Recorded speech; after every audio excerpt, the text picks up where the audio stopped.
Hello! Good morning everyone! Good morning mga shalak! Fuck!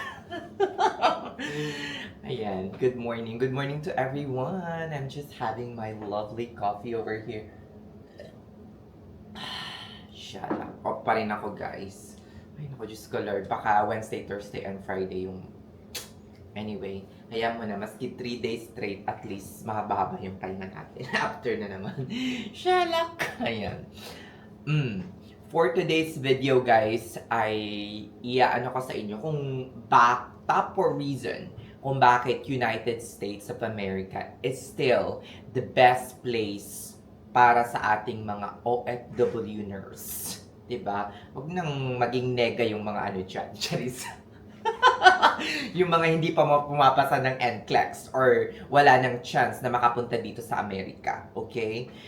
Wherever you are, it is always a blessing. Pero for those who are still young and yung parang nagdadalawang isip whether to choose Saudi Arabia, UK, or United States of America, pag-isipan nyo itong apat na dahilan or top 4 reason as for me, kung bakit United States of America should be your final destination. Pak! Shalak!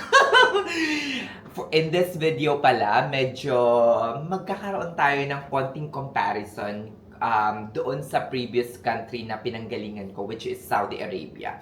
Always naman ganun eh. Parang kino-compare ko. Kasi yun lang yung parang country na parang mako-compare ko. Hindi ko naman mako-compare yung sahod from hindi ko naman siya na-experience. Hindi naman ako galing Qatar, hindi naman ako galing UK. Okay? Shala. Kung sa previous video guys is na-tackle ko kung bakit hindi ako magre-retire dito kasi biggest reason nga is yung healthcare tsaka high cost of living. I-discuss naman natin kung bakit dapat gugulin ninyo yung most of your time here in the US earning money before you retire somewhere else na gusto nyo, like the Philippines, Thailand, Indonesia, whatever. Diba? For sure sa Philippines, yung karamihan sa atin. Sana! Pero sa mga mananatili dito, it's up to you. Wala kayo sa buhay nyo. Char! Joke lang yun, diba? So, top 1 reason, diba? Aminin na natin na ang reason kung bakit tayo nagiging bansa at iniiwan yung Pilipinas is of course yung pera, money. And for me, ito lang ha, sa dami ng vlog na nakita ko, experiences ng iba kong mga kaibigan, from experience ko sa Saudi Arabia, experience na nakwento ng kaibigan ko from the UK, still, the top earner is United States of America, especially for Filipino nurses or for Asian nurses. Kasi 'di ba sa Saudi Arabia, halos tayo yung pinaka nasa bottom. 'Di ba? Ang Saudi Arabia pays nurses according to their passport. And for us Filipino nurses, halos tayo yung pinaka bottom kung hindi man siguro nasa level tayo ng Indian and Filipino nurses. That is why Indian and Filipino nurses who are qualified to take the NCLEX and come here to America pumupunta talaga dito, 'di ba? So, when you come here to America, you will be paid equally, irregardless of your race, irregardless of your skin color, irregardless of your passport. You will be paid according to your experience. Kung minsan nga, yung mga bagong dating dito with experience from the Middle East, like 10, 20 years, ay mas mataas pa yung rate kesa sa lokal dito na new grad. Pagdating sa Saudi Arabia, mas mataas yung lokal, 'di ba? Yung lokal na new grad kesa sa iyo na 10 years nang nagtrabaho sa Pilipinas. O 'di ba? Most of the hospital dito, 70 to 90%, when they recruit international nurses, except for the staffing agency siguro, no?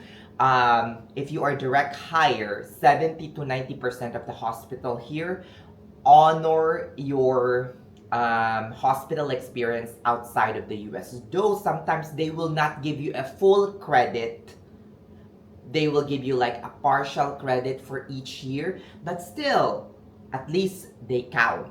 Because kung ikukumpara mo kunyari yung sarili mo sa isang 10 years na nagtrabaho dito sa US na American, tapos 10 years na experience mo galing Middle East, halos hindi siya pareho.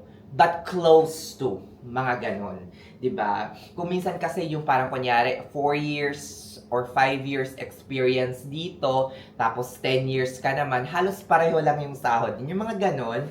So, ito lang yung pananaw ko. Like, probably they are only giving not a full credit for 1 full year. Baka partial credit ang binibigay nila per year. I don't know with the other hospitals. Yun lang yung feeling ko. Kasi, for example, yung naka 10 or 12 years na dito, na nagtrabaho dito na lokal, ikumpara mo yung sarili mo na 10 or 12 years na experience galing US, medyo yung sahod is iba. 'Di ba? Hindi siya masyadong nagkakalayo, but still it's different. Probably because of the local experience that they got over here. Ito pa.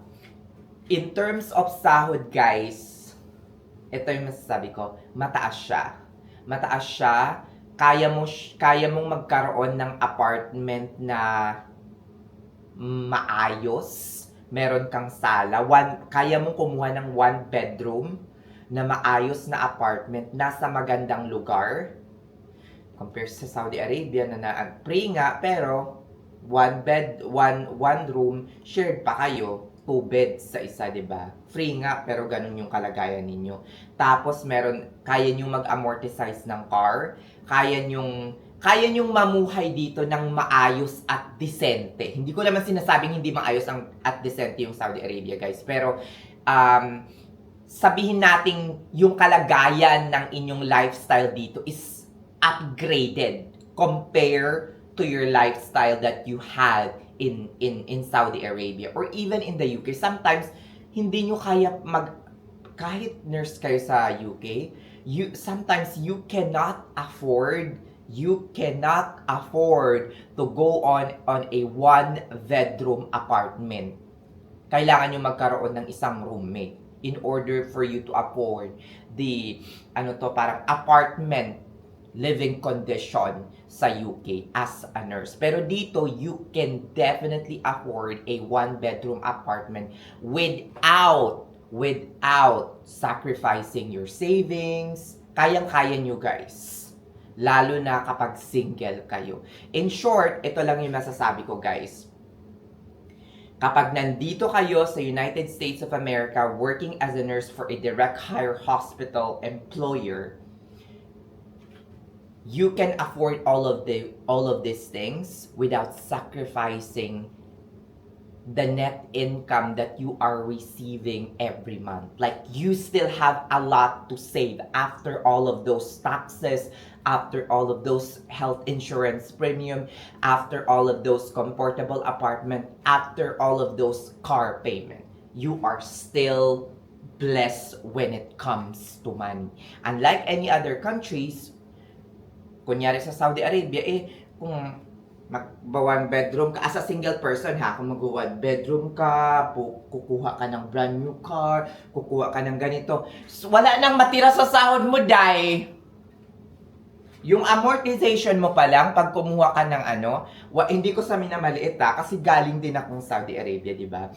Kung kukuha ka pa ng yung ganitong amenities, itatapat mo sa mga nandito sa US, baka wala nang matira sa sahod mo, day. Panghalawa na lang talaga yung matira sa iyo, 'di ba? Bili ka na lang ng juice at saka halawa, pak, doon ka na lang dong. Pak. Baka kabsa ka everyday. Charis joke, ang sarap ng kabsa in fairness. So yun, yung financial benefits, yung financial abundance dito for nurses is very high compared to the other country. O, diba? Sa UK, you still need to have a roommate. Sometimes, if you wanna own a car, it will also damage the net savings that you can have every month. So, US still the best. US is still the top rank for Filipino nurses. Top rank? Diba? This is, pero kung sa tingin ninyo ay 20 or 30 years na ako sa Saudi Arabia at sasabihin nyo, ay, kumikita na ako ng 20,000 SR, 25, 30,000 SR. Pak, hindi ko na kailangang mag-US. Hindi mo na talaga kailangang mag-US dahil kung 30,000 SR per month na yung kinikita mo, yung totoo. Shalak. O siya, sige na. Mag-aano muna, tatapusin ko muna yung breakfast ko and then after that, let's go to the next reason. Shalak! Sana tinapos ko na yung video kanina, no? Kaso hindi ko talaga siya natapos siya kasi may ginawa ako. So, tapusin na natin ngayon yung ating simple but very, informative na parang podcast or vlog or something. So, yun na nga, one of the second reason why you should choose United States of America over other countries is the green card path, the green card and the US citizenship pathway. Now, for those who do not know or, bago dito sa channel na to, I think nabanggit ko na ito before.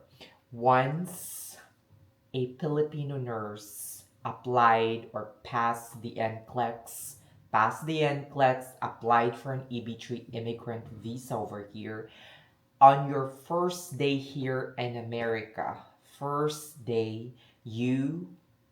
that will be the effectivity of your green card. So effective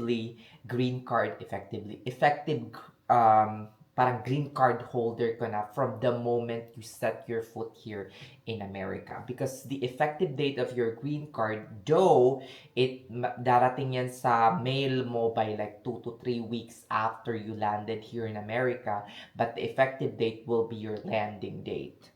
Or yung parang entry date mo sa immigration or sa port of entry mo dito sa America. Whether Los Angeles, Atlanta, ako kasi Atlanta. So yon, mine was around like January 23, 2023. Mga ganun, January 23, yes, January 23, ganyan. Pagkarating mo dito, green card holder ka na. At hindi lang ikaw ang pwede mong isama.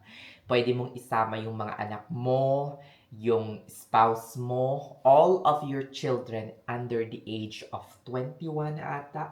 You can bring all of those people with you. Now, any benefits or eligibility to work na para sa'yo comes. The benefit will just be the same to all of your dependents. So parang pwede rin silang mag-work, pwede rin silang mag-aral, and they can legally or permanently live here in America. The green card is good for 10 years, renewable after 10 years. But before pa mag 10 years na yon, by just holding your green card for 5 years, you will now be eligible for US citizenship. Now, the only requirements that you should not break in order for you to apply for US citizenship is number 1, do not go out of the United States of America on a single trip for more than 6 months. This is not cumulative or accumulative out of the country labas from the US. Kasi before ako makarating dito, ang dami kong narinig na mga myths and misinformation, like you cannot go out of the US for the straight 5 years that you are here or else you will not be eligible for US citizenship. Tanga! Charis, joke lang. Diba? Nakakaloka. Yun kasi yung paniwala talaga ng mga shalak. Tapos, ito pa, sabi nila, you cannot go out of the United States constantly. Bobo! Charis, joke lang. Ano ba yan? Yung mga nagpapakala pa is yung mga taong wala namang experience in applying for US citizenship or hindi man lang nag-research about the requirements on how to become US citizenship. Yun pa talaga yung mga bagong salta at mga 1 year pa lang dito. Yun yung mga nagmamarunong. Okay? We should be asking people who have already applied for US citizenship para accurate yung information, mga shalak. 'Di ba? So, you should not be out of the United States on a single trip for more than 6 months. Single trip ha. So for example, kung umalis ka ngayong February, dapat makabalik ka before that 6 months period. Or else, makakabalik ka pa rin, you will be questioned, I think, at the immigration. However, the timeline of holding the timeline before your US citizenship ay parang maano na siya, parang madidisrupt na siya. Babalik ka na naman from like you need to have certain period na naman like 4 years before you can apply again. Usually, ang pinaka main requirements lang in order for you to apply for US citizenship is you must at least live here half of that 5 years. So like 2.5 years, like 30 months. Yun lang. Yun lang. Tapos you need to be 3 months doon mismo sa states kung saan ka magpa-file ng US citizenship. It's not so complicated. Let's not complicate things that you cannot go out of the United States for like straight 5 years in order for you to apply for US citizenship. Though, syempre, mas maganda iyon kung wala ka talagang masyadong labas-labas. Like, wala kang problemahin. Like, what are the dates nang lumabas ka sa US. But, if I were you guys, kung labas kayo ng labas sa US, like me, last year, naka-4 ata akong lumabas in a single year.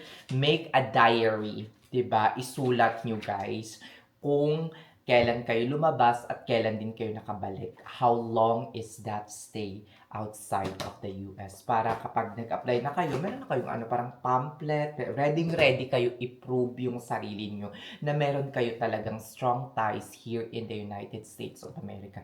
Shalak. So yun, mabibigay ba ang pagkarating nyo sa isang bansa, permanent green card agad kayo, tapos meron kayong pathway for US citizenship or citizenship after 5 years, mabibigay ba yan ng Saudi Arabia, mabibigay pa yan ng Dubai, mabibigay pa yan ng ng yes, UK siguro mabibigay, 'di ba? But however, this one is cheapest or if you want to obtain US passport or US citizenship because upon landing here on your first day, permanent green card holder na kayo or permanent resident na kayo. Hindi katulad if you go to the UK, you still have to pay, and I think ILR, indefinite leave to remain, is very expensive as well. You file for citizenship, it would be up to you because I have a lot of people that I know na lumipat from the UK papunta dito sa Amerika. O, diba? Some of them obtain British citizenship first before they leave, and some of them, maski naka 3 years na umalis pa rin ng UK going straight here because some of them said it's very expensive to file an indefinite leave to remain. I do not know. I don't even know the cost. I did not research that at all. So number 3, pahaba na ng pahaba itong video na to guys, work-life balance. Work-life balance, kung iisipin mo guys, ang daming mga negative things that I've heard before coming here, that you have to work 2 jobs, you have to work 3 jobs, multiple jobs. This is my take on that. There is a work-life balance here, and working 36 hours, especially if you are single, is enough for you to support yourself, pay off your bills, pay off your mortgage, pay off your rent, pay off your car payment, pay off everything, your bills, and at the same time, nakakasave pa rin kayo ng enough at tama. You can travel, you can save for retirement, tapos ang usapan, you can have your own car. Guys, this is it. Work-life balance dito, 36 hours per week, 72 hours per paycheck. Shalak! Guys, 3 days ang off every week. 4 days ang off every week. So, saan ka pahanap ng work-life balance, no? Tapos, mas mataas pa yung nasasahod mo. Tapos, sabi nila, ay, meron ang social ng mga nasa US, may car, may ganito, ganyan. Of course, meron kaming car. meron kaming insurance, meron kaming ganito, ganyan. But, ito lang yung isipin nyo. After all of those things na nabayaran na lahat, the salary is still higher compared to the salary that I'm getting tax-free in my previous country that I work. Shalak. Okay, number 4, endless opportunity for nurses. Now, you can work in any field. You can work from home. You can work from there's a lot. It's not just about bedside nursing. And if you are tired of working for your company, you can leave. You can even double job if you want, without your main hospital knowing. You can apply for another job. You have a lot of flexibility here as a nurse. If you want to earn more, you can do PRN in other hospitals without your main hospital knowing. Diba? So, really, you don't even have to work in the hospital as a nurse. Madaming opportunity dito, guys. So, if you wanna come na to the United States of America because the opportunity is endless. Though, ang dami yung pagdadaan ng hirap, pasakit, and syempre yung financial burden or anong tawag dito? Or struggle. Madami kayong ilalabas na pera in short, guys. So, as in, but it will all be worth it. Lahat ng nailabas kong pera, lahat ng mga investment ko in this American journey. Actually, guys, kung iisipin ninyo, guys, yung investment ko pa lang sa NCLEX ko, guys, review and everything, aabutin na siguro ng mga 200 to 300,000. Believe me or not. Like, hotel, review, syempre magsistay ka sa lahat, Manila, IELTS and everything. Yun, NCLEX pa lang. IELTS, lahat-lahat na. Diyos ko Lord, pocket money ko papunta dito, guys. Like, I brought, siguro ako na yung pinakamaliit na pocket money. I do not know. I did brought like a credit card, and at the same time, I brought $4,500 or $5,000 of cash with me. It's a huge chunk of money. Pero on my first and second year, nabawi ko naman yung lahat ng mga ginastos ko. And I'm very, very thankful that I was given an opportunity to work and live here in the United States of America. Paulit-ulit na tanong, will I stay here? Probably not. For retirement, siguro sa Pinas pa rin. But not because, gusto ko lang isingit itong comment na to, guys. Ang comment hindi ko sa minamasama ito, ha, no. Hindi ko minamasama itong comment na to, guys. Gusto ko lang magbigay ng aking kuro-kuro or opinion about this. Ang sabi dito sa US, walang mag-aalaga sa'yo kung mag-isa ka lang. Enjoy mo na lang retirement sa Pinas.